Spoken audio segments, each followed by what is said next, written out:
Stuck in an apartment, a kidnapped woman is forced to fight against waves of enemies and protect her family once her captor slash mob boss finds out she was about to expose the organization. Hello, everyone. I'm Caleb J, I'm Connor Eyzaguirre. and welcome to a new episode of Beyond the Bad.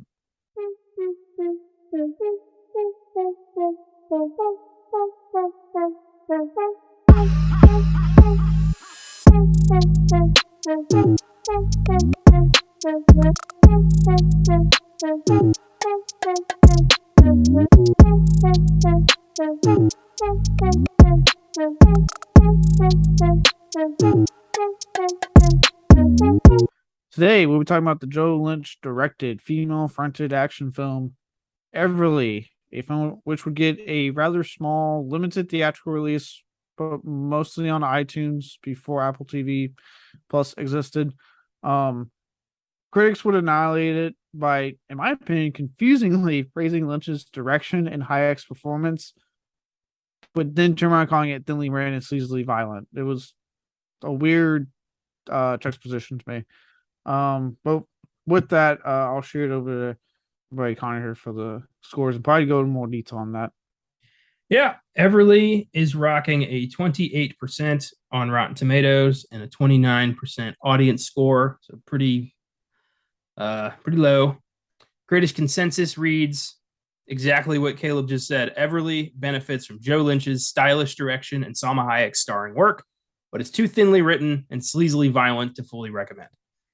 And how sleazy is too sleazy? That's why I say, to me, this is confusing in a way criticism, because like, to me the film accomplishes what it does, which is it's not meant to have a great story. It's not meant to be like this, you know, epic story. It's a serviceable story. It's what I call, like, like John Wick. It's a serviceable story to get the plot moving. And it's, look, this is the guy who did Wrong Turn 2. It's Joe Lynch. He loves horror films. He's best friends with, Adam Green. Like, come on, if you know the thing is, he's going to have a violent film. He does not mind shying, putting in gore in his movies. And now, like I said, what is sleazy violence as opposed to just violence? So it's just weird that they said those things, but they're like, well, Lynch's direction is pretty good and Hayek's performance is pretty awesome. I'm like, well, did you like it or did you not? I don't. Seems to me to be another case of people like critics refusing to admit that they liked aspects of what they would probably consider to be a naughty movie. Ooh, a naughty movie. Yeah. Something that's, violent or gory or aggressive or, you know, just gross. So, Well, yeah. I was gonna say, what about? Because I know we before we talked, you said it was okay for you. So what would you agree with? Like, did you kind of agree with the critics and that? I don't know what it says for audiences, what they were what like they're generally thinking to have that percentage. But would you like agree with that assumption, or do you think they're a little bit off? I think they're being too harsh on this. It's not a terrible movie. It's not the greatest action film of all time, but it's not nearly as bad as I expected. I think if you know what you're getting into, if you accept, if you are familiar with Joe Lynch's stuff, if you like Salma Hayek, if you're into like, violent gangster movies, I don't see why you wouldn't like this. Okay, fair enough. Good thing. And I'll use that as a grade to a question. I think somehow, actually, weirdly enough, this was one of the more easier questions that popped in my head for this, because, as you know, especially last year at Netflix, you've had a lot of female fronted action films. And then there's been a lot of films that love to gender swap, like a la Ghostbusters 2016, right?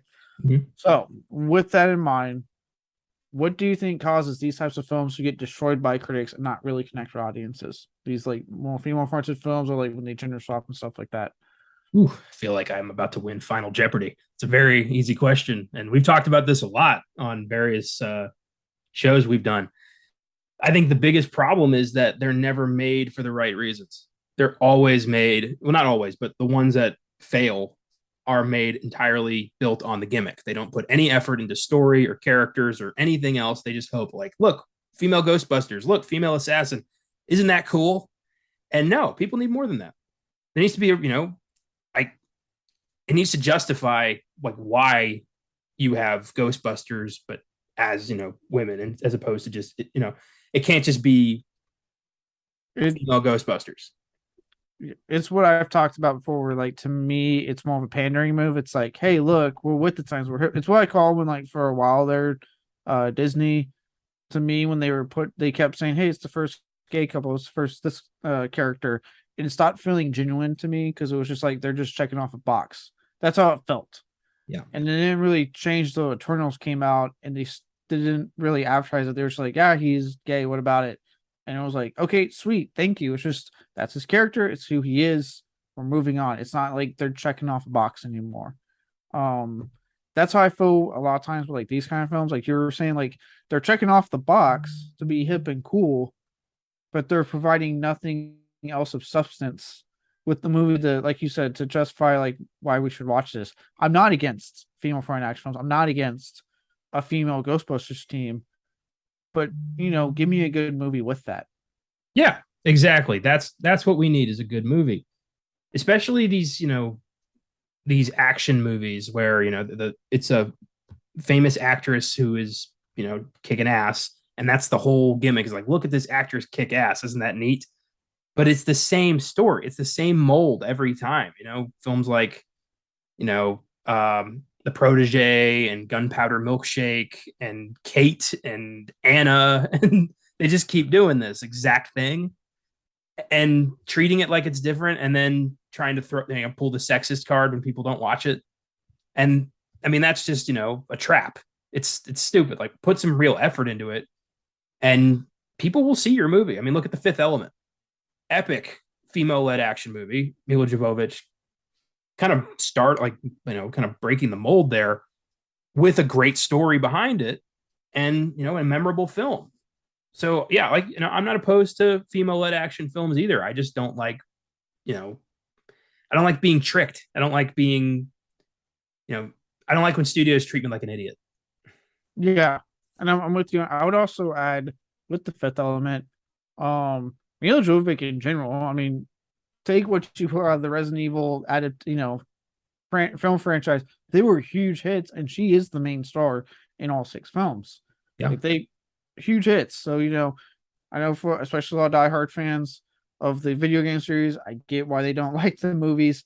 I love the video games. I actually don't mind the first 3 films. It's the back half of that 6-film series I don't like. But she is the star of that series. She is kicking ass, taking names in it. And then I would go even earlier than Fifth Element, Sigourney Weaver and Aliens. Yes, I know there's 2 more films after that. Less said about those better.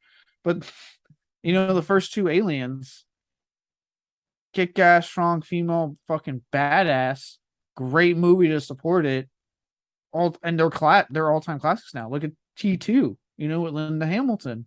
And look at how much the fans that did see it, Dark Fate, like Dark Fate, and guess who they brought back? Linda motherfucking Hamilton. And to me, it reinvigorates. Was like, yeah, she was the missing puzzle all these years to that franchise. We needed her. Yeah, I'll go mid 2000s. Kill Bill. Yeah, Kill Bill. Epic female dominated franchise, a revenge thriller that worked because it was a well-written story full of vibrant characters that you cared about. Like her quest made sense. You wanted her to succeed. You cared about whether or not she destroyed these people. And that's what you need. You need investment. And if you don't have that, no film's going to work. Every single film needs investment. If you don't have that, you might as well just pack it up. Yeah. And I think that's, like you said, that's the biggest thing. I think when you make a film, it does not matter. Obviously Hollywood has been getting, and I get in a way a lot of these more recent examples we talk about when it comes to like pandering, and they're not giving it feels like a gimmick when they put the famous actress in the lead of these films. A lot of it has to do obviously with Hollywood getting rightly called out for diversity and things like that. Yeah. But it feels like it's almost been like a backhanded response from them, like, okay, fine, you're getting it. How's this? And it's like, well, no, you guys have done it. We know you've done it. We just named examples of when it's been done right, where we got the kick-ass female, action lead, and we got the great story and the great writing and the great characters to go with it. But when you just focus on that, to check off your box, or to, you know, in the studio's head, silence the naysayers, and then you offer nothing else. And I'm just watching a film on bored to tears, and not because I'm a guy that doesn't want to see a badass female. No, it's because this movie sucks, and you have one gimmick. Yeah, and we need to go back to that. We need to go back to being to it, being okay to say that a movie is terrible for valid reasons. Just because I don't like when you get kind of backed into a corner when you say you don't like something, and then people are like, "Well, why don't you like it?" Like it's like you said some bad word, and I see that happen all the fucking time now. Yes, especially like I said, like Ghostbusters. I know one of the stars was like they didn't like it because it was all females. I was like, no, I didn't like it because it wasn't that funny or even nearly as good as the first two. It was an Yeah. okay movie. I didn't like it because Paul Feig admitted, yeah, I don't really like Ghostbusters that much. And I'm like, well, then why are you making Ghostbusters? Yeah, I'm like, there's a lot of other reasons I didn't like it. Because Another one, all four of those actresses are fucking hilarious on their yes, own. So I don't know, like the common denominator is, the script and the director. So yeah, blame them. yeah, because guess what? And I think they even tried the one. I forget who. I think it was Leslie Grace Jones. I forget her name. Leslie Jones. Yeah. Leslie Jones. I think she tried saying like, guys, guys don't want to see a female comedy. I'm like, that bullshit. I love Bridesmaids. It's fucking hilarious. The Heat is fucking hilarious. But notice how Paul Feig really committed to those two female fronted fucking comedies, and they were great. I laughed my ass off in both of them. Like I just didn't find Ghostbusters that funny. What is it? My feelings were why I'm kind of ambivalent now towards Elizabeth Banks, because she pulled that card with Charlie's Angels, and men just don't want to see a female front act. I'm like, no, we didn't want to see yours because it looked like shit. My biggest, kind of challenge to that is women also didn't go see your movie. So it's not what it is. And I think that saying that is detrimental to like the success of your project. If you're just going to be like, oh, people don't like, men don't like to see funny women, or men don't like to see women do action movies. All that tells me is that you didn't put nearly as much effort into this thing as you should have, and now you're trying to act like it's not your fault. Right. And then I know, like, for me personally, it makes it for like her upcoming film, Cocaine Bear. I'm iffy on it because it's like, why should I get excited? Because if I don't like it, it's probably going to be somehow because I'm a man. You know what I mean? It's like, now you've set this tone of like, if I don't like it, it's just because of my particular gender or race or whatever it may be, right? And it's like, well, now I don't really want to see your future projects. I don't want you to just claim I don't like it because of my fucking who I am, not just because I didn't like your movie. I am though 100% in on Cocaine Bear because that is such a crazy fucking story, and I really want to see that. I know you are, and I want it to be good. I don't look. I don't want to feel. I want it to be good. I know. I'm just saying like where I'm coming from and my feelings towards that. I get it. Yeah, it's a shit thing to say, and like you don't see a lot of men, male filmmakers saying shit like that. No, because how do I word this without sounding like I'm going on a rant? It's become cool to hate on men more than ever. Yeah, I don't want to go there, but I don't want to go there. I'm just yeah, to put it just in a summary. Yeah, I know. I'm not gonna go there. I don't want to go down that route. I promise you, I'm not a fucking MAGA Republican. I'm just saying what I have noticed, and we'll leave it at that. Entertainment subjective. If you don't like it, you don't like it. But don't, if somebody doesn't like your thing, don't act like it's their fault. Most yeah. Yeah. I'm not saying, look, and I'm not saying there aren't people that absolutely will not watch them because there's bigots out there, there's racists, there's guys that are, misogynists. So I'm not saying these people don't exist. Not saying that. No. I don't think it's as big of an audience as some think to cause a bad box office for your movie. Well, also, the movies are like, when the movie's bad, the movie's bad. I mean, that doesn't, kind of globbing on to the actual like societal problems that film has by throwing your shitty movie in there and acting like, oh, I'm a victim too. You're just an asshole. Yeah. Yeah. So I'm not now with that. There are, like I said, there are good. We named some female front. I personally do think Everly is a good female front action film that actually gives us, it's not just a gimmick, it gives us a good story. It gives us a story that's, like I said, I would call it like the John Wick of the 80s mold of action film, which is it's serviceable to drive the plot forward and get you invested enough. I do think the action is really cool. So I would, for me personally, would lump Everly in the good side of it, where they just want to make a good movie and get a kick-ass female lead for the role. Yeah, I'll give you that. It's fairly original. It's not terrible. And I don't think Joe Lynch is the kind of filmmaker to throw the movie under the bus and be like, oh, people didn't see my movie because people don't want to see a woman be powerful. Like, he's not that kind of person. So I think he just took the loss, which is what you should do gracefully. Yeah, no, he took loss. He moved on. I don't know. I would have to look to see which podcast we were doing on, but he has a particular film called The Knights of Badassdom that he had for a while a bit more to say on that one. That's a filmgasm. I've seen that movie. That's a crazy fucking movie. Oh, it's great. It's a great movie, but he has a bit more to say on that due to some production issues that really pissed him off. But he's, even with that, he's warmed up to it. He's talked about it on the movie crit before. He's warmed up to it quite a bit. And the fans that like it, but he for a while there he was bad mouthing the shit out of that movie. I think what killed this movie the most above anything is distribution, because when there is no Apple streaming service yet, I don't think anybody's going to go onto iTunes just to watch this one movie. There was a weird period. It was around this time when streaming, was really starting to finally kind of take over. Netflix was out. Prime was slowly building its reputation. Hulu was going strong. We had these weird fucking releases on things like iTunes and AT&T Universe, or what the fuck they called it. Audience Network. I remember that. Like these weird ones that no one fucking had. And luckily, all this stuff has now gone to shit like Peacock and, Paramount Plus, or even the free things. Like I watched Everly on Freevee.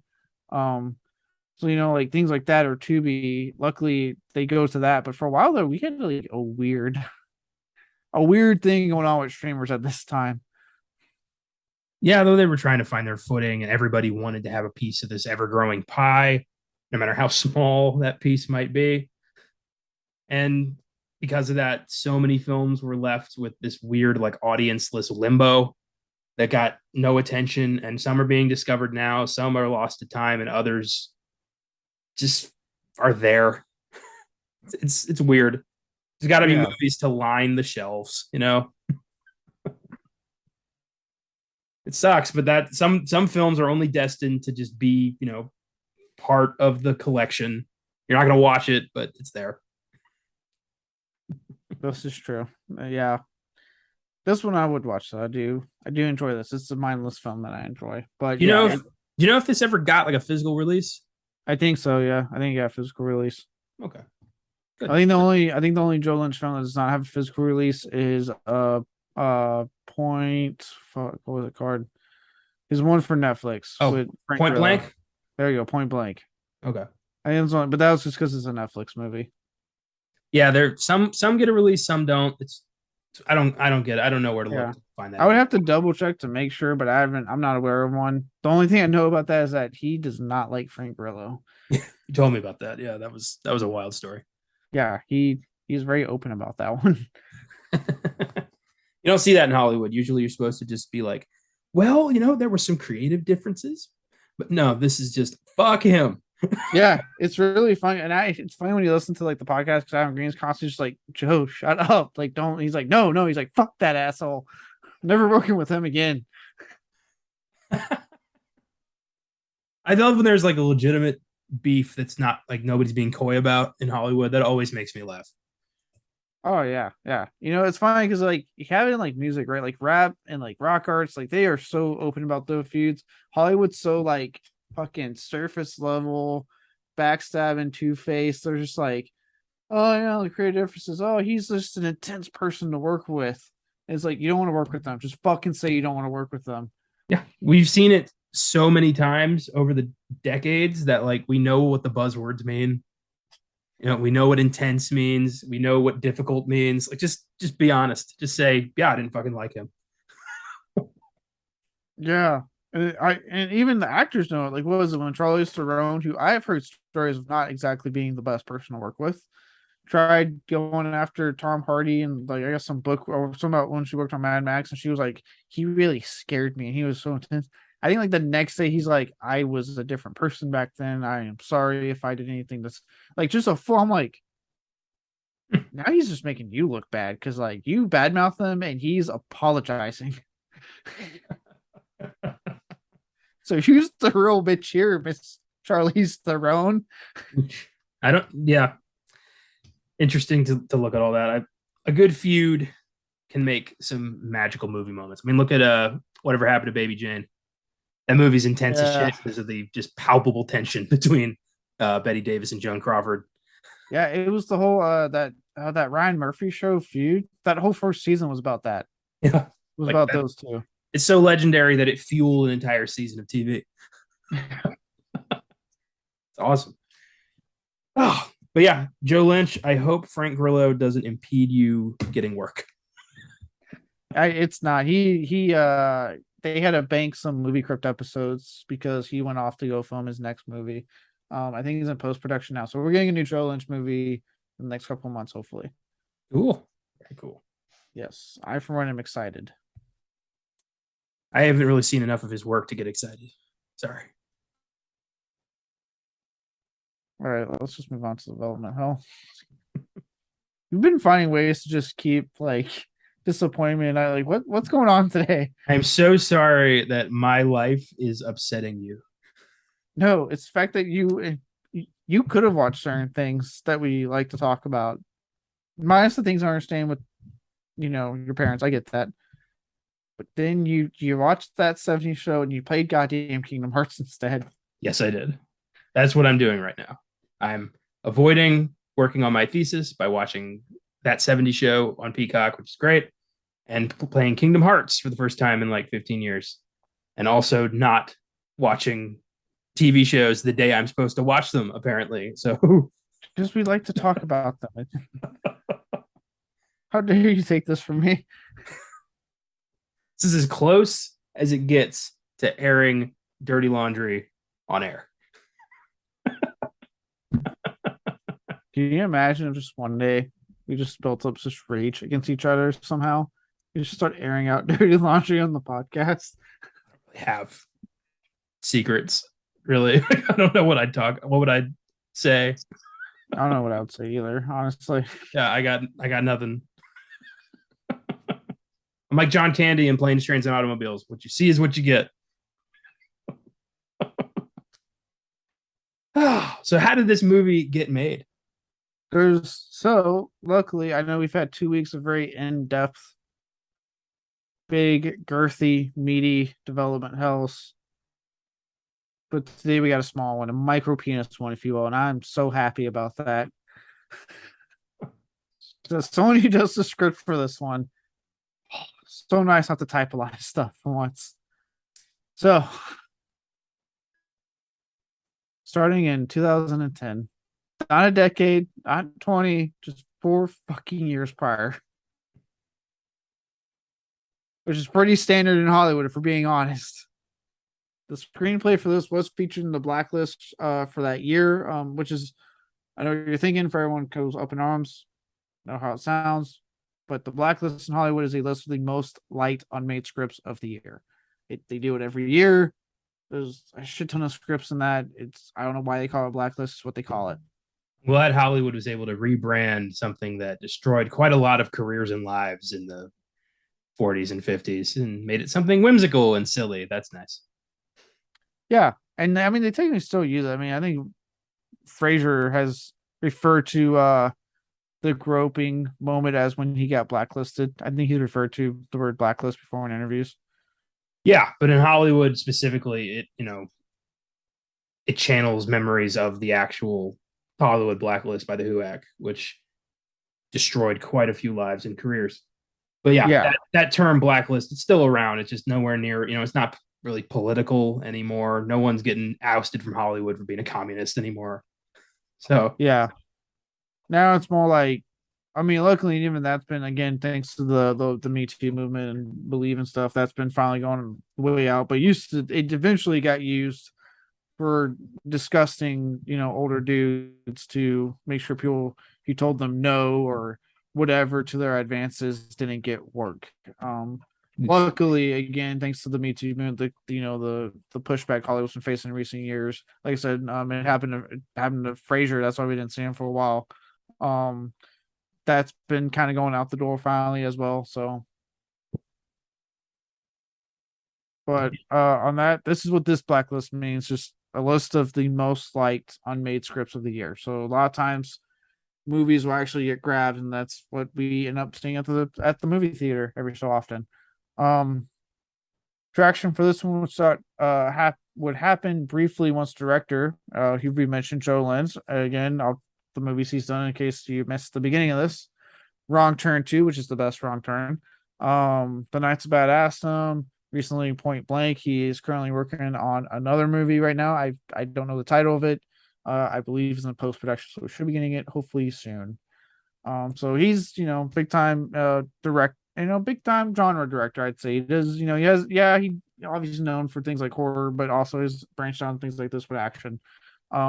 Good friends with Adam Green, so you'll see him pop up in a lot of Adam Green stuff. He cameoed in Victor Crowley, so and pretty fun cameo.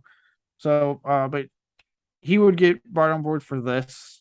And he said the inspirations for this film that for him were, and it makes sense, but these were the films he named as inspiration: Taken, Die Hard, The Raid, fuck yeah, and Desperado. Do you see those inspirations on the screen? yeah, for the most part. Uh, One of my letterbox reviews that I didn't use called this movie "The Raid for Stupid People." It's funny that you would bring that up. Okay. I as someone who adores everything about the raid, what kind of people do you think is watching the raid? Because it's not fucking sophisticated people like, and it's a great movie. It's not a smart film, but it's a great movie.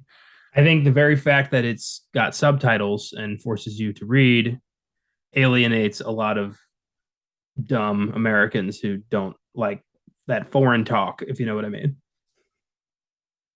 So I get it. Okay. Well, I definitely, God damn it. I also see, obviously the raid and it being an apartment, Die Hard with the Christmas setting, taken with this lady taken into prostitution that has a particular set of skills, and Salma Hayek just because she was also in Desperado when she was breaking out onto the scene. Where, where did said skills come from? Did that ever get No, mentioned? it's never brought up. Yeah, see, that was a big. Well, we'll get to it. I didn't bother me. I was all down for it. You gotta let the story stuff go, my friend. Oh my god. Yeah. Yeah, he also attempted to convince the producers to allow him to shoot the film in Serbia, which they denied. He had shot in Serbia before for Mayhem, a film I did forget to mention, Mayhem, which is Bad and Wrong Turn 2 are my two personal favorite Joe Lynch films. Mayhem is Stephen Yeun and Samara Weaving. I want to stay cool. Stay cool. We all know how much I love her. Samara Weaving and a virus making people just give into their base instincts and everything in the sadness. This was well before the sadness ever came out. This was before this movie. So well before the sadness. Obviously not as like graphic as the sadness, but a shit ton of fun. It is famous for having a scene where these couple are having sex in the background, and Joe Lynch has claimed that was not simulated. That he told them what the scene was, and that it was an actual couple, and they started having sex, and he just filmed it. Whoa. Okay. That probably why he doesn't get a lot of mainstream work because of shit like that. He was not expecting them to do it. He thought they knew that it was simulated, and they were like, "Yeah, no, we got this. We can do it." I admire those people being like, hey, let's do this right. Give the In for a audience penny, in for a pound. give the audience what they paid for. Um, but that was also probably why he wanted to shoot in Serbia because he filmed that film and he filmed that over in Serbia. Um, but on his podcast, he does with Adam Green, the movie Chris, which you should all check out if you want to hear them interview people in the industry, and it's a lot of good stuff. He would joke the reason was so he could shoot somewhere foreign for a few months, like big time directors always claim to want to do. So that was his joke, like, oh well, the big time directors always want to do it, so I want to do it. That's funny. That's Yeah. cute. He did, he would eventually go on and say, hey, his actual reason though was it's just cheaper to shoot in Serbia. I mean, That was the movie takes place in one room. Did it really matter where that room was? no, but I think again it was like, hey, I did Mayhem there. Let me go to Serbia. So around this time, Kate Hudson actually was originally cast in the lead role, in the title role. What do you think of that? Hmm. Yeah, Kate I can see Hudson. that. I like Kate Hudson. It'd be different. I only have ever seen her do shit like dramas and stuff like that. So I haven't really seen her or romantic comedies. I haven't seen her in an action film. So it would have been interesting. Yeah, well, Salma Hayek definitely has more of an action resume that kind of fits this character. But I mean, I kind of like when an actor kind of steps out of their comfort zone for something different. Hmm. I mean, look at I what would Liam Neeson was able to do with Taken. He got a whole second wave. hasn't stopped. I mean, it would have been interesting, especially because for those of you who don't know, like, she referred, not, I know it's not biologically, but she refers to him as her father, but she is a daughter of Goldie Hawn, who is with Kurt Russell of Snake Plissken fame. So it would have been kind of poetic in a weird way that, like, hey, your dad who's done fucking Snake Plissken, Jack Burton, like all these, famous badass characters. And you're like, yeah, let me do an action movie. Let me show them what I got. But it was not meant to be, mostly because the film was just stuck in development for a while, so she had to drop out.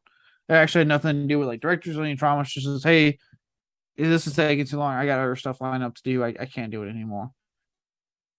Yeah, that happens. Yeah. So luckily, no ill blood. So who knows? Maybe she will show up in a Joe Lynch film down the road. Um, Yeah, maybe. I mean, I know she's going to be in Knives Out 2 in the around Christmas, so you can check her out there. yes. Which have you seen the reviews for that? Oh, I'm excited. It's getting some good reviews. I saw Daniel Craig said there's no limit to how many Knives Out films he could make. Like It's he's nice. loving playing this because it's It's so not James Bond. Yeah, I'll say it's so nice seeing him actually like the role he's doing.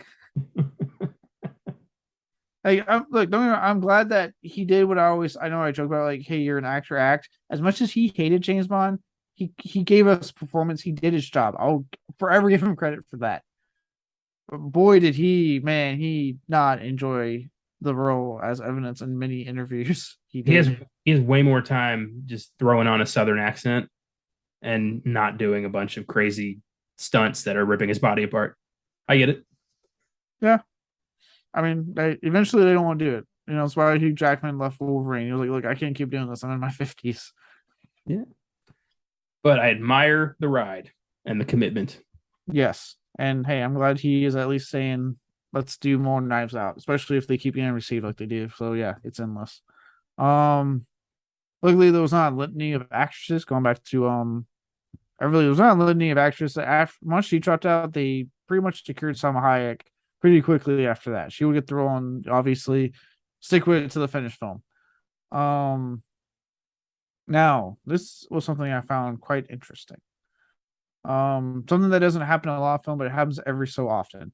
Unlike a large majority of films, which for anyone who doesn't know, films are shot out of order because they have to do things like actor schedule.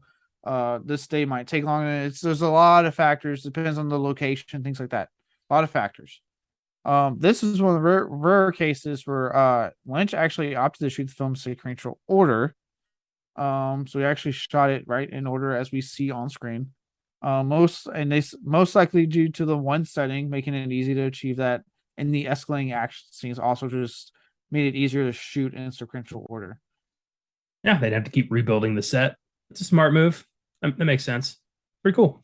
Yeah. So like I said, it's not. It's not. This isn't the one film that's done it. It's happened every so often. Usually in cases like this, where like they're looking at it and it just makes more sense to do it in order than shoot out of order. But just cool when it does happen because, like I said, 9 times out of 10, they're stringing stuff out of order. They're, what is it when people freak out when they're like, "Oh my god, this MCU film's having to do reshoots." It's the end of the no. It's they shot things out of order and then some shit's changing now in the edit, so they have to go back and reshoot stuff. Like, calm down. Um, so this doesn't happen a lot, so it's kind of cool when it does. Yeah, and it shows his competency as a filmmaker that he was prepared for that kind of project. Yeah. Um, and then that's pretty much it. Like this is a short one. As I stated earlier, the film would get an incredibly limited release. Like you were talking about, it would get that weird period where it seemed like every company was trying to have their own version of streamer. So this got like a weird iTunes exclusive release with limited theatrical release.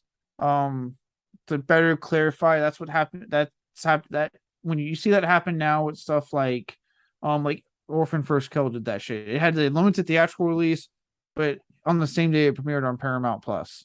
The upcoming Terrifier 2 is doing the same damn thing. It's getting a limited theatrical release while it also premieres on Screenbox.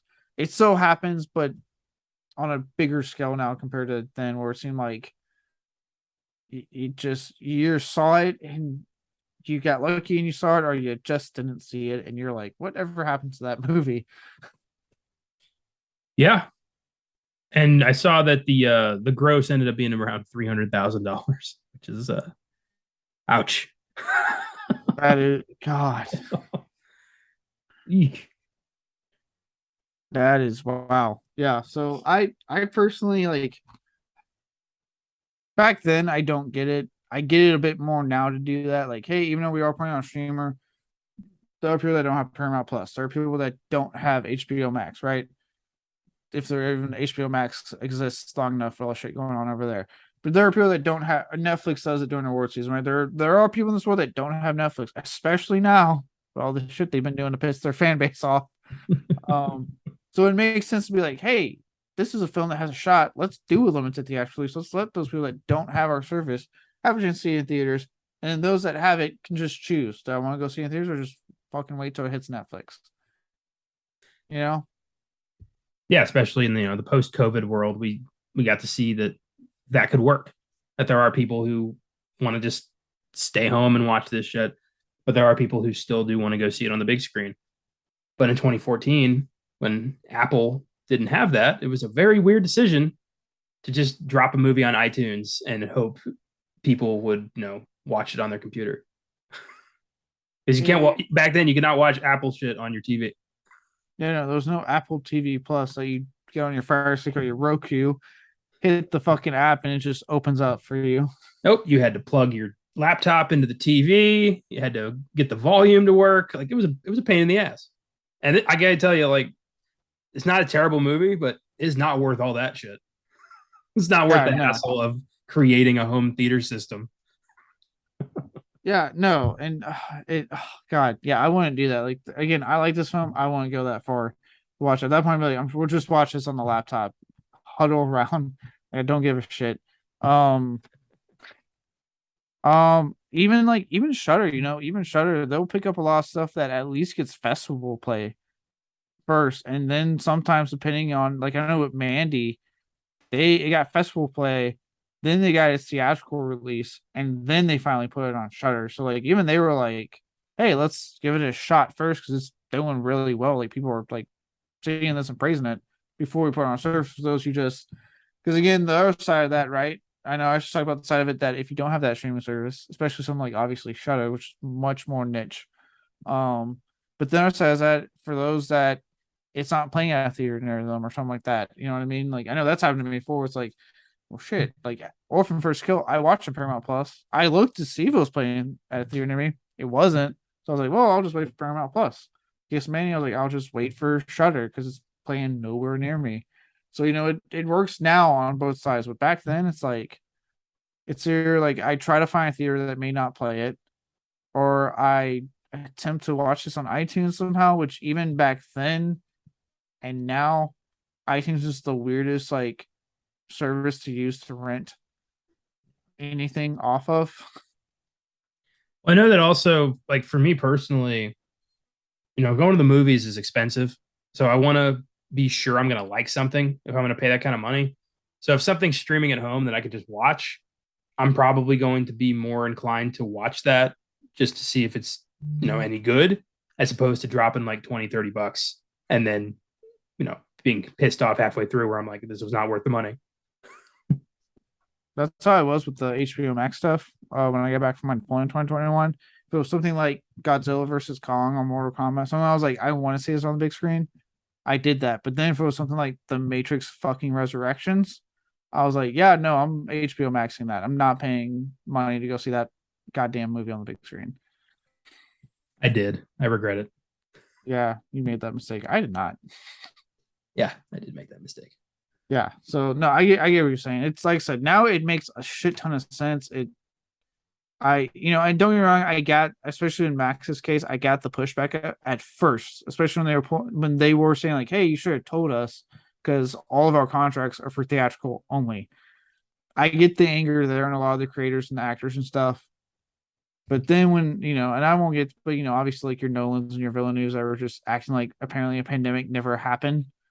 It was like, all right, you guys can get off your high horse. But like everyone else, I understood the pushback, but also like how a lot of people were like, no, this is a good thing. Let's take advantage of this. Yeah. I didn't like that whole, go see my movie in the theater. That's the way it's supposed to be done. Otherwise, don't even bother. And why aren't you going to the movies? Well, people are dying. That's why. Yeah, there's a pandemic. And guess what? It didn't even affect half the movies. We're still getting a Mortal Kombat sequel. You see the HBO Max numbers. We're still getting a Godzilla versus Kong sequel, thanks to the HBO Max numbers. Like, it didn't really harm anything. Like, we're still getting sequels to films I want to see. Again, there's talk about an Orphan 3 for Christ's sakes because of the Paramount Plus number. So, like, I don't see the harm in a way. Like, yeah, don't get me wrong, I want the theatrical experience, but we're still getting continuations of stuff that I want to see continue. Yeah. And I don't like these guys are like acting like they're God's gift to cinema. Only one filmmaker was God's gift to cinema, and he's been dead for a long time. So, I said Spielberg. Who are you thinking? Well, all right, yeah, sure, I'll drop it. Frank Capra. Okay. Just to see if I can create chaos, because I know this creates chaos anytime you say it. Rob Zombie. All right, let's move on. Just say that name and fucking people won't shut up for days. Right now it's quiet. Yeah, right now it's quiet on the online front, but Monster's coming out soon, so it's about to get fucking nonstop again. No such thing as bad publicity. Not for him, technically. That's all he gets most of the time. All he gets, but it's like it works because I'm like, Pete, you're watching his movies, you're putting him in the spotlight, like you're just giving him publicity at this point. It's not even bad. Like he's getting attention for his new movie, which I will be checking out Monsters. But moving on. But yeah, so in regards to Everly, right? Incredibly weird release. It did get destroyed by critics, like you point out with the score. Audiences didn't really click. And then was weird, funny enough, as in to add more to the weird kind of like consensus critics were making it. Many of them comparing it unfavorably to the aforementioned films which inspired it. So Jones like, these are films that inspired me, and then the critics are like, that's not as good as these films. It's like, well, no shit, it's not meant to be. He said those are what inspired him and how he wanted to do his. It's hilarious. Critics, at least we don't pretend to be experts. Like we're just talking about these movies. There are people out there who firmly believe that their word is law when it comes to film, and I fucking can't stand them. I can't, and because like we were talking about, right? Subjective. Our opinion alone, that's right. Like I personally really like it and think it's a fun movie. You thought it was okay. You didn't hate it. You didn't love it. You're like right in the middle. It's like that alone. We have two differing opinions. Are we fucking trying to be like, no, my opinion's right? It's like, okay, that's what you thought. That's what I thought. Cool. Yeah. If that's how we operated, this show would have, like, all these shows would have ended a long time ago. We were just like, you are wrong. Now get with the program. Oh my God. Would this be just awkward and uncomfortable every time? It's like those jokes that people make about like you can't play Monopoly with friends and family. It's like the podcast. Very glad that we decided to just, keep this fun and light. Yeah. Hey, look, like I said, with the my thing with this show is to either a bring reclaim a film that people I think are unjustly calling bad, or see what went wrong. If you want to see what went wrong, tune into last week's episode about Dark Tower, and you will see what went wrong with that fucking movie. Damn right. I don't even want to think about that anymore. Yeah. And then, other episodes we've done, like Doom, where I think we're a little too harsh on the Doom adaptation. I say let's reclaim that. It's just a fun movie.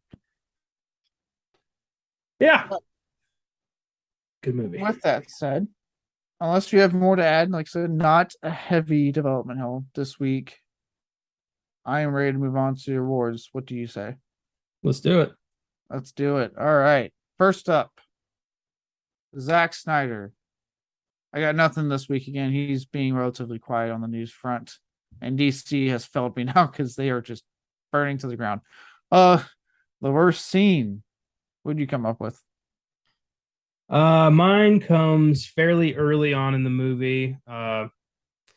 She wipes out all the Yakuza dudes, and this dude Tycho puts out a hit on her, and suddenly all the other sex slaves in the building start coming in one at a time, all with guns, which is like weird to give all your sex slaves a gun.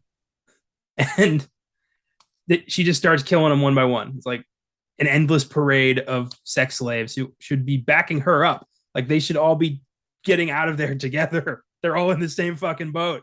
So like, why are they suddenly just totally down to take the Yakuza money? And just like, it was just so weird and kind of played for laughs, but it wasn't really that funny.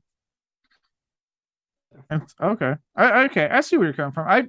I like the scene. I think it because it kind of shows that to me it shows how petty human beings are, and that they could have just banned together and got out. But instead they're like, oh shit, more money. Yeah, I'll take the money and I'll kill that bitch. You know what I mean? Like they'd rather do that than just be smart, band there and get the fuck out. Yeah, there's no way that he wasn't gonna pay any of them anything. I mean, why would he? Yeah, and to me, it just showed his power. I personally did find it funny when they were arguing and then shot each other. But again, I get it. I get where you're coming from. Yeah.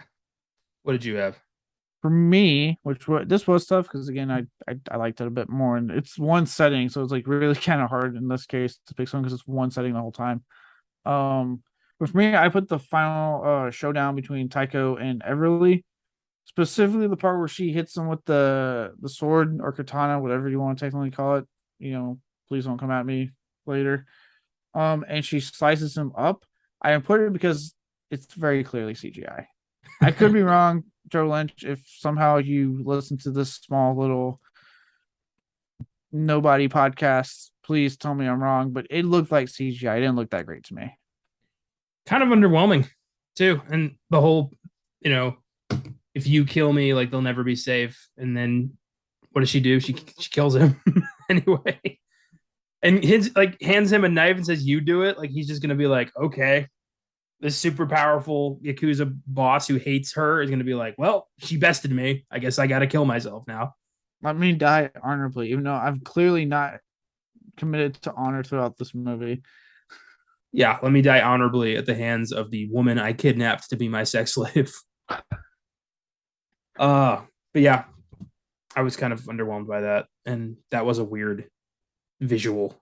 I think you're right. It was hasty CGI. Yeah, especially because most of this film is very clearly practical and looks good, looks great. And then that I was like, that looks like CGI to me, at least. It looks CGI to me very much.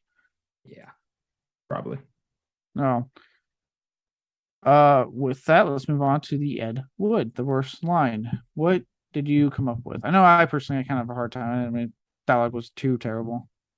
I have two lines because I thought they were just, I thought they were old school, bringing back the double. My first one comes from Zelda, the first sex slave who gets in on this action. She opens her a fucking wardrobe of weapons. I'm like, are they here willingly or not?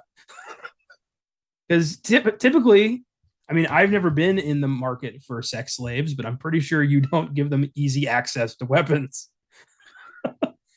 uh, but she opens it, she grabs some Psy, like she's fucking Raphael, and says, "Hello, boys, time to get motherfucking paid." I'm like, you are very whimsical about this whole super fucking dark situation, aren't you? As there's the dead body, which I'm assuming was from the gunfire in the room earlier of the guy she was, of her client dead on her bed. Can That you was imagine whatever he was like probably pumping away? I'm assuming, hoping for a good time, and he's now dead. yeah, that's got to suck. I hope she went through his pockets. So that was my first line because I was just like, is this supposed to be a comedy? Like I couldn't tell what they were going for here. Like, am I supposed to be laughing? Because I don't think I'm supposed to be laughing. Joe Lynch is like Adam Green. He likes to make his movies fun, so he'll usually insert comedy throughout them. Okay. My other one comes from Everly, who tells the businessman who survives and is like, don't go up against them. Like, don't do this. And she says, tell Tycho he can lick my balls.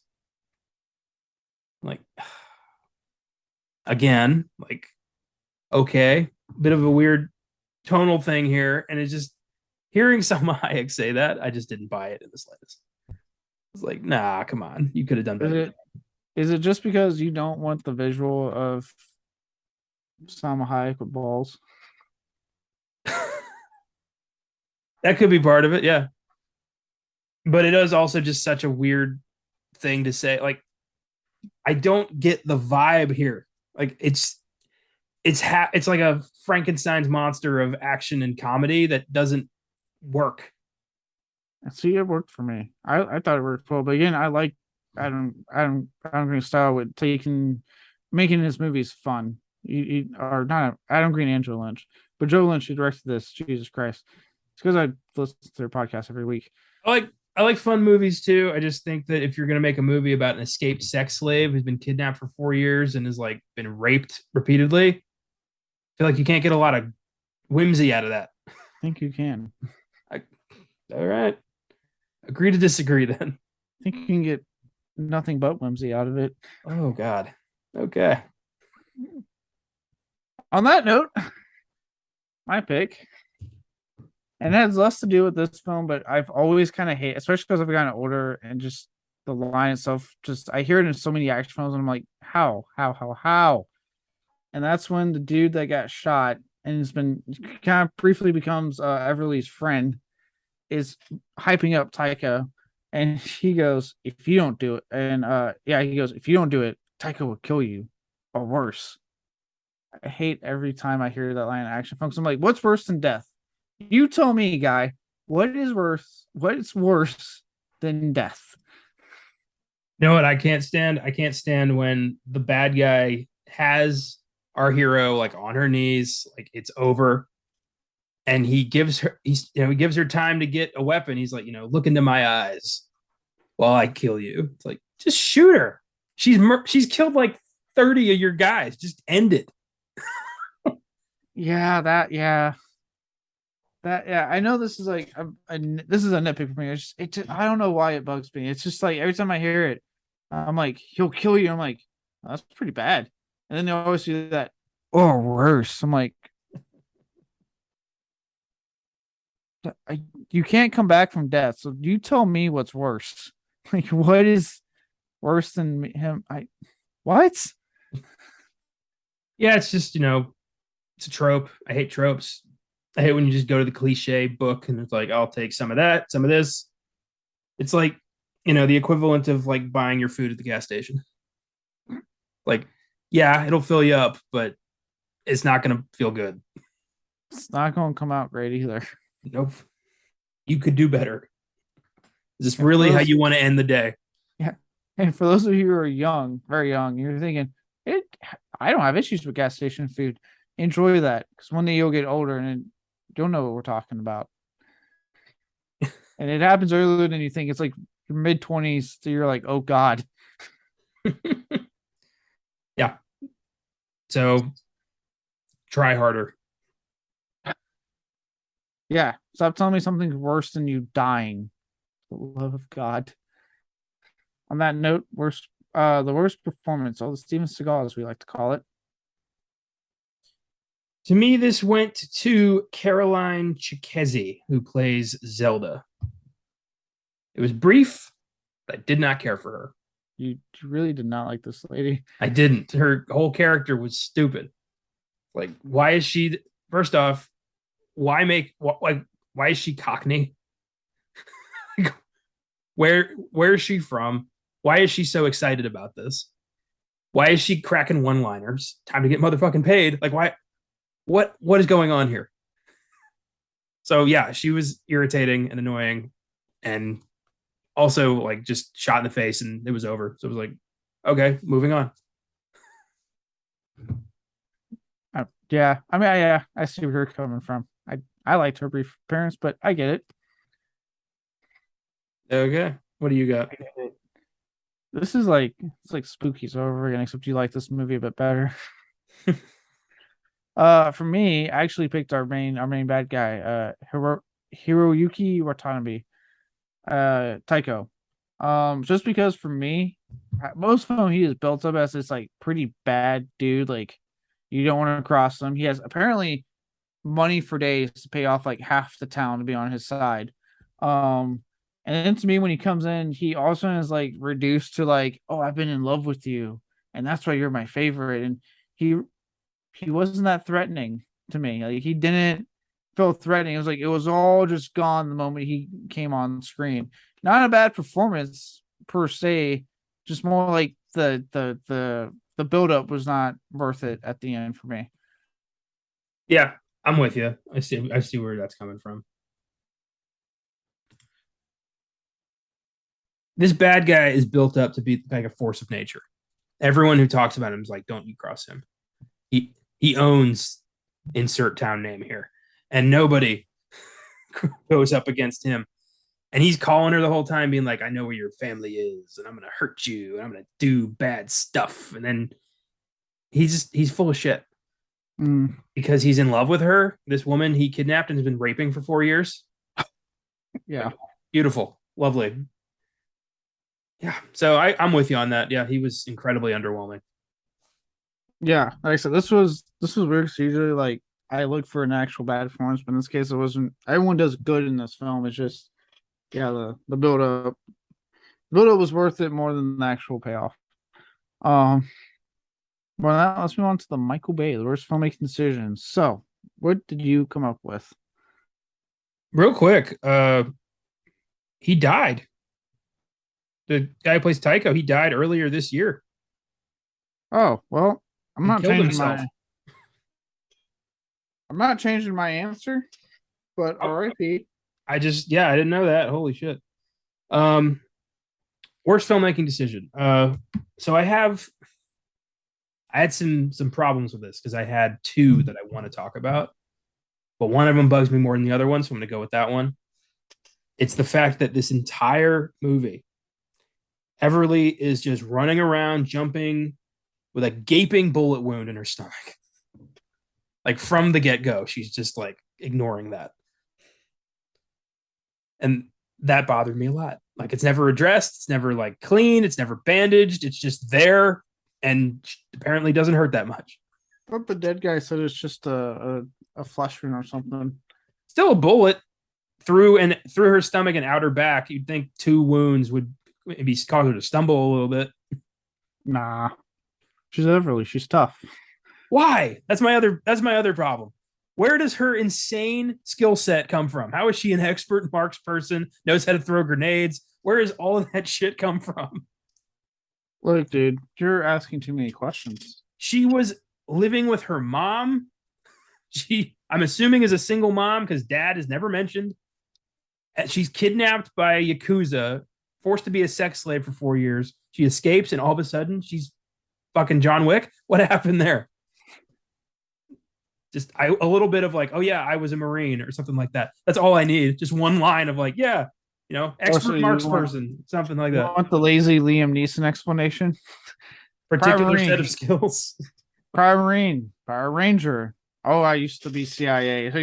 Insert some kind of shady fucking background here. It's not the best screenwriting technique, but it does answer all my questions pretty immediately. I don't question like, oh, that's how he was able to shoot that guy from so far away. Oh, that's how he's an expert in hand-to-hand combat. Like, okay, I get it. I buy it. Or how they have to do that for The Rock, not because he's playing a badass on screen, because he's always impossibly big half the time for some of his film jobs. Yeah, it's important to give me some context, especially with this character who is shown to have been in this situation for so long. Like, how does she have any skills? So the fact that she's just like one shot, one killing everybody in this movie, I would like to know why or how. Yes. Look, man, you're asking too much. I don't think I am. I think I'm asking the bare minimum here. No, we got the bare minimum, and it was excellent. Well, what is your, if any, problem with this movie? I do have actually one. I thought of immediately. That's having this film take place during Christmas, because it never really fully commits to the holiday. Like, there's no Christmas lights. They play a Christmas song at the end. That's about it. Like, this film tangentially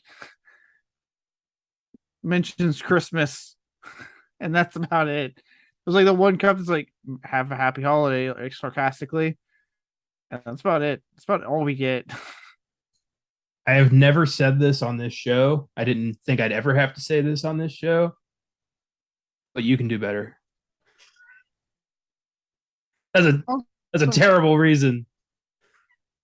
It's kind of a Christmas movie. This movie has so many more problems than that. No, it doesn't. I didn't come at you for your shit. How dare you come at me like this? Because that is so. That's like, you're not even that. No, that's not even a complaint. That's you hiding the fact that you don't have any complaints. That is a complaint. Don't just like occasionally mention Christmas and then zoom out to a city that's not in snow.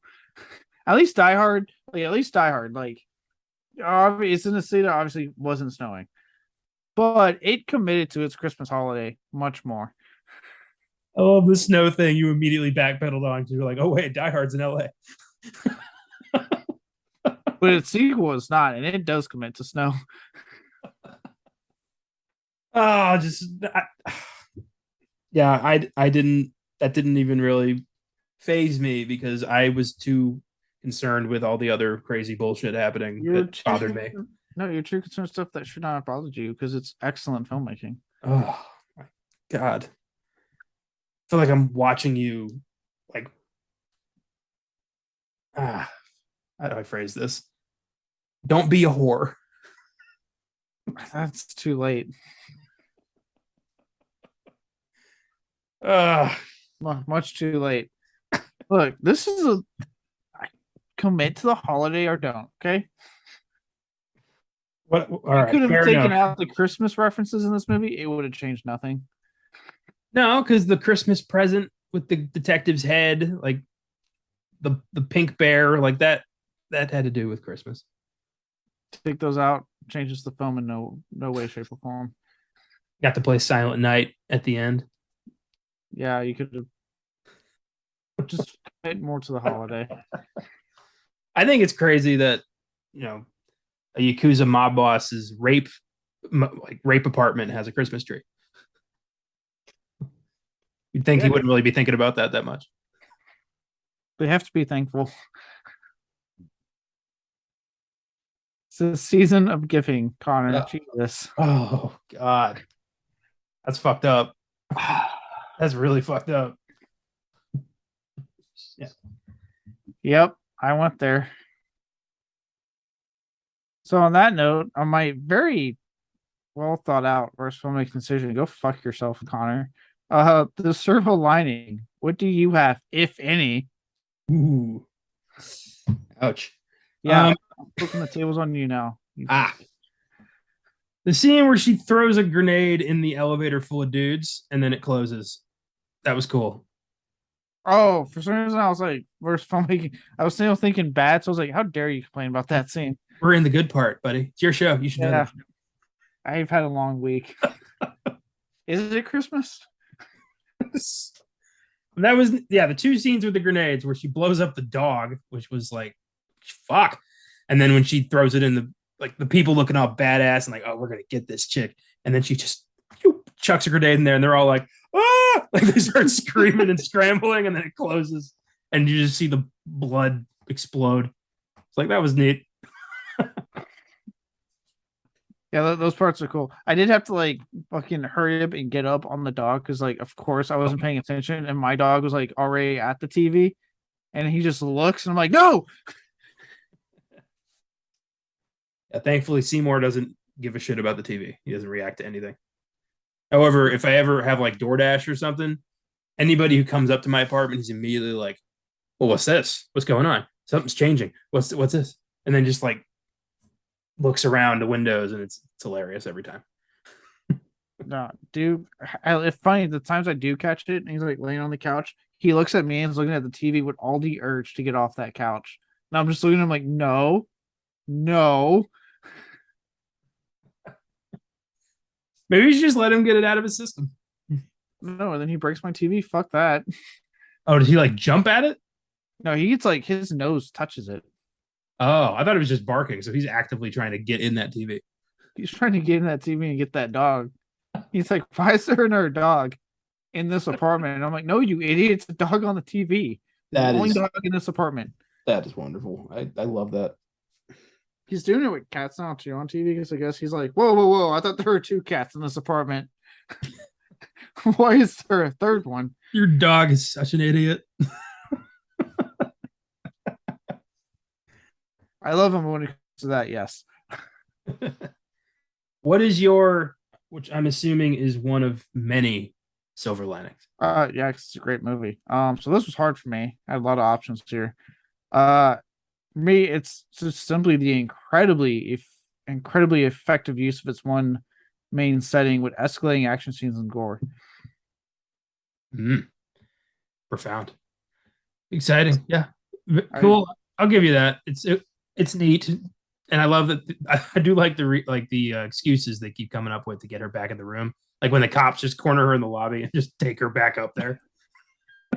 I forgot how actually kind of funny that scene is when like she's like almost there, and you just see a sea of cops that are on his payroll just swarm and throw her in there. You're like, oh, so close. But yeah, I like how they keep finding ways to get. I like how they find ways to get right out of the door. You know, at first that's like a little bit of her safety. It's like that door, and then they just find ways to get right out of the door and be like, no, you're not, like, it's getting worse and worse for you. Yeah, and the way they were able to get her mom and daughter into the story by having, it's a terrible idea, by the way, just having them come to the building. That was actually almost my other worst decision, was just have her doing that. I'm like, why would you do that? Yeah, like having them get to the apartment to kind of create some tension there. Again, building up your action scenes. Obviously, first you get the prostitutes, and you got the stuff you're talking about, the elevator, and then eventually you get like a whole swarm of SWAT guys coming in. You have the whole digression with the sadist, as he's called, which leads to, again, talking about the gore, like that incredibly pretty amazing gore scene where like she shoves that acid down his fucking mouth, and oh my god, does it do some damage to him. I didn't quite get how mom survived drinking that acid. Well, Krishna had a little bit. A little bit of acid goes a long way. No, it doesn't. That seemed like a cop out. Like, oh, just wash your mouth out a little bit. You'll be fine after chugging some fucking acid. You're a cop out. Oof, that stung. I don't know if we can still be friends after that one.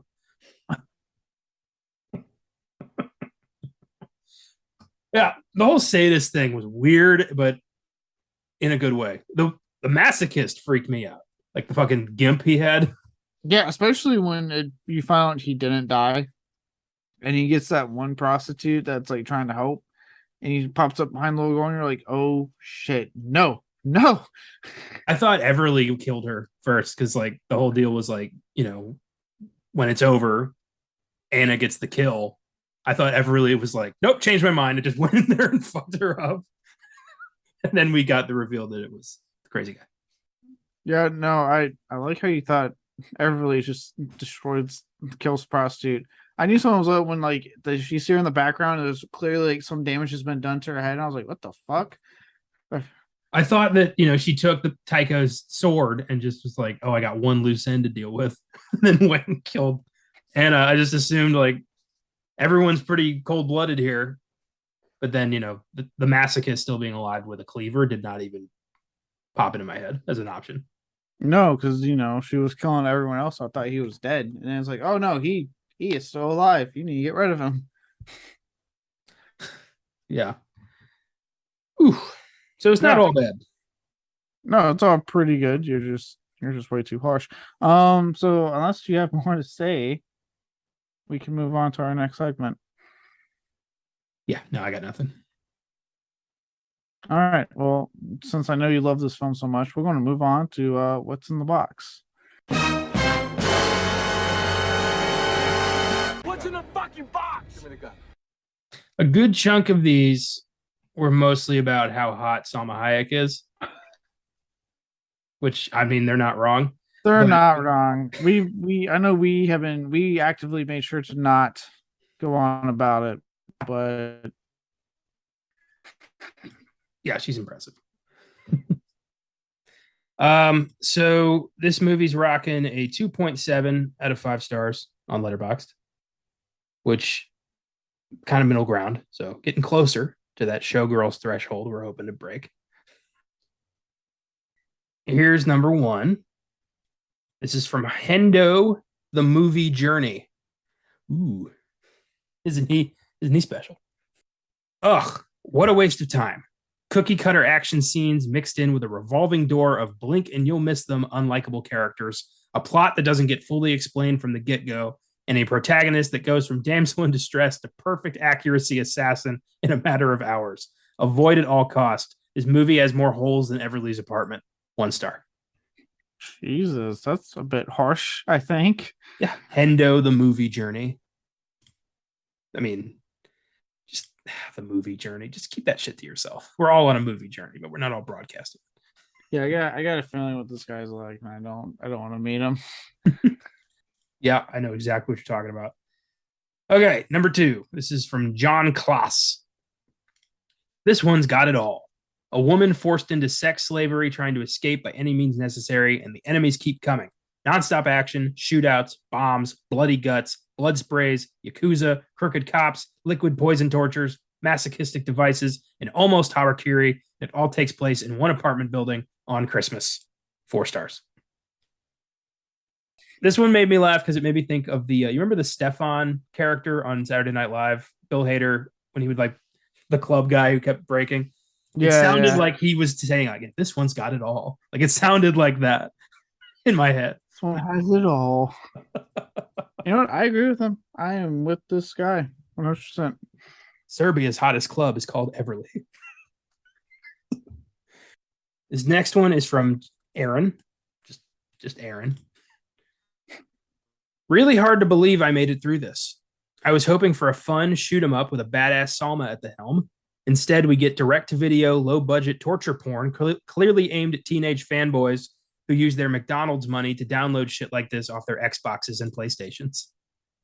Nothing redemptive here, not even Salma's performance, which is incredibly one-note. On top of it all, nearly half of the film's shots are out of focus and not on purpose. I'm not kidding. I would tell you to see for yourself, but even I'm not that much of a sadist to put you through this mess of a movie. 1 star. Ooh. These people are being like unreasonably harsh, in my opinion. Yeah, the McDonald's money that you use to download this off your Xboxes and PlayStations. Like, oh, you sound fun, Aaron. Oh my god. Yeah, and then like there was like one scene that you could constitute torture porn. It wasn't the whole movie, dude.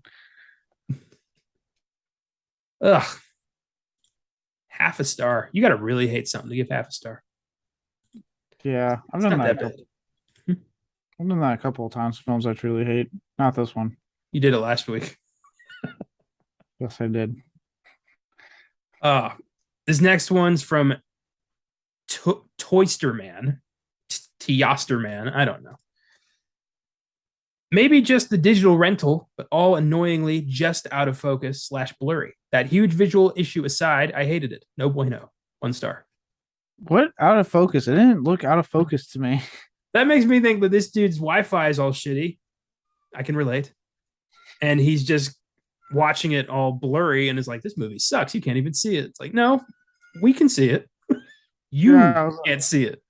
Yeah, I was like, I'm watching it like, I swear to God, it wasn't blurry. Like I saw everything just fine. Yeah, I don't remember that either. I didn't have that problem once. Yeah, I'm like, these two guys, they're blurry. I'm like, nothing's out of focus.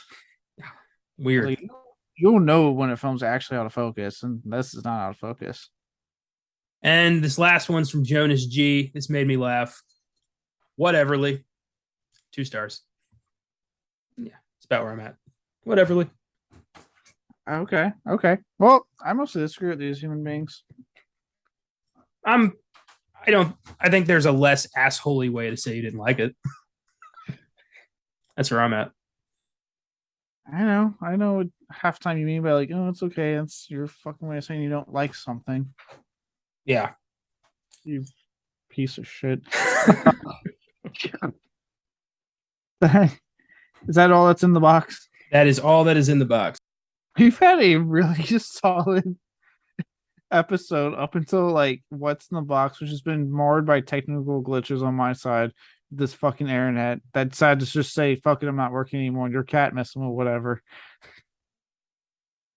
Before we reveal what this week's episode is, be sure to follow us on social media. Follow us on Facebook, Twitter, and Instagram under FILMGAZM Productions. If you want to shoot us a recommendation, feel free to email us at filmgazm@gmail.com. If you'd like to donate and support us in that way, you can find us on Anchor. Finally, feel free to get on our site, filmgazm.com, for review shows and all our episodes. Next week, we'll be looking at the Fred Durst, that's right, lead singer of Limp Bizkit, directed horror film, The Fanatic. On Filmgasm, we'll be looking at the Japanese horror, at a Japanese horror classic, Ju-On. On Oscar Sunday, they'll be doing their Best Picture showdown with a spotlight on the badass epic Gladiator. Until then, when deciding to work with a cop to bring down a powerful mob boss, make sure said mob boss doesn't find out, or else you'll be stuck in an apartment having to fight off waves of enemies. See you next week on Beyond the Bad.